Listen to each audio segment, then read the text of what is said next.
Good morning, good morning, good morning. We are still on Sunrise. Thank you so much for staying with us, Sunrisers. I am your host, Ronaldo Adams, and we want to welcome you to CVM's weekly schoolboy football high school Pitchside, which kicks off this Friday, well, tonight. And the episodes will run on Fridays at 8 p.m. And so we have some pros in the building to help us to have an idea of some of the excitement that we can expect throughout the season.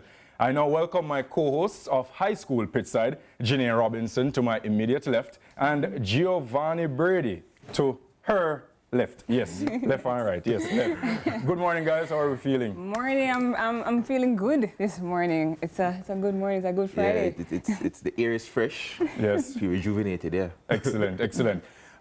Guys, so we are about, well, the season kicked off last Saturday.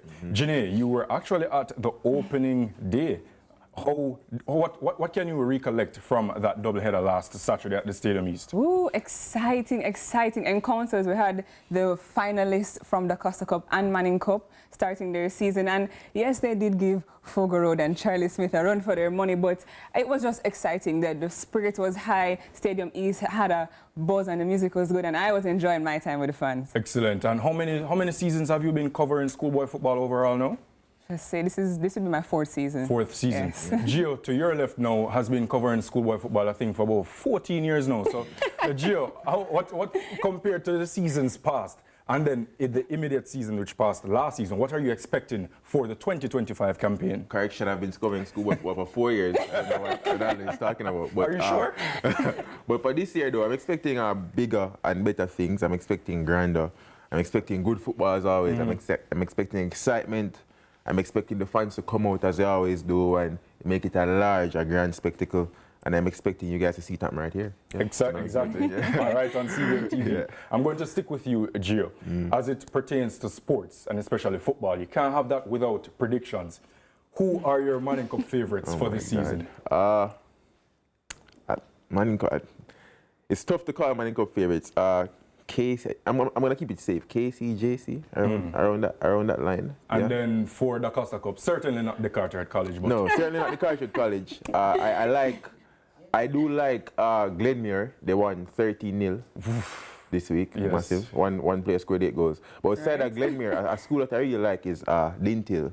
They now are led by Lenny Hyde, the teacher, who we know his notoriety from Clarendon College, what he's done at Clarendon College. He's now at Lintil, a school that always had talent.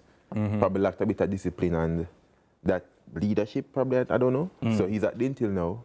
A good start to the season. Let's see what can happen there. Probably some dark horses, but Glenmuir look, like Glenmuir. Yeah. But you can't count on your Garvey Marseille, who won last year, defending champions. I was just going to ask you, Jay, no love for the Garvey Marseille school? I actually do think that as the season progresses, we'll see the full potential of Garvey Marseille. Because their program has been developing over the years, and I think they want to make a statement, especially riding off of what they did last season. So I think the Costa Cup will be very exciting. I know Glenmuir, their last season was a little bit emotional for them. So to see Orion Watson, who has been there for a while, just scoring, I know it's going to be exciting. Janae, we are all decked out in our black, green and gold, repping Jamaica, who of course won their last 2 CONCACAF World Cup qualifiers, 4-0 against Bermuda and 2-0 against Trinidad and Tobago last Tuesday at the National Stadium. How integral is schoolboy football, do you believe, Janae, to the pipeline to get more talent from the local circuit into the national setup at the senior level? Well, I do believe strongly that this development stage is important. I think just to get the players to understand the competition style and, you know, what it takes, especially when you go to the national team, you're going to be competing against players who, they don't just train in Jamaica, they have the experience and the exposure internationally. So just to get a taste of it from now, I think is very important for the ballers to appreciate. We can see Kaheem Dixon. He's a prime example of someone who came out of the ranks of schoolboy football, went into the Jamaica Premier League, went abroad, and now is playing consistently and has an impact. So I think it's very important. Schoolboy football has made its waves and has produced a lot of national and global talent. And Gio? Yeah, she mentioned Kyle Dixon. I was going to go to that example. He was integral in that second goal that we scored against Trinidad and Tobago. Yeah. And that just shows you we have a lot of other talents out there as well that are doing well that we could probably see in the future coming to national team. I know that a few years ago there was a player named Shaquan Satchwell. You know, he's doing well in Europe. He's a guy that I would love to see get called at some point in time. So that pipeline is very important, as Jenny said. Well, I'm not going to lie. I'm so excited. I'm so excited for the season because, you know, football is my first, well, anyway, all right, sports lovers and supporters, do remember to tune in tonight at 8 p.m. for the first episode of High School Pitchside with myself, Ronaldo Adams, Janae Robinson, and Giovanni Brady.